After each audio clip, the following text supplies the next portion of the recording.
Yan, unang-una, pag international travel, magbayad po tayo ng travel tax. Pag tourist lang, ito po ay abot ng 1,620. At pagkatapos niyan, mag-check-in tayo para sa mga bagahe.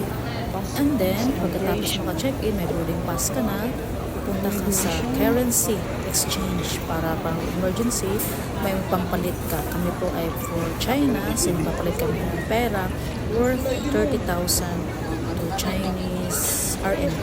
And then, papasok ko na sa immigration. Yan, nakapila tayo. Sa na maipakita ang iyong mga documents sa immigration officer. Needed po yung passport, ID po natin, pati yung visa. Ayan. At pagkatapos, bawal kasi picture or bawal picture doon sa immigration.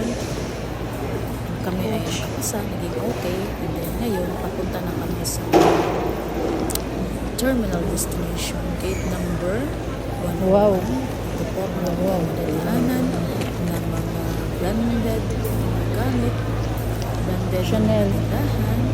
Lampong. Kung pwede lang na kasyahin pa sa bags or kasyahin pa sa allowed kilos in the air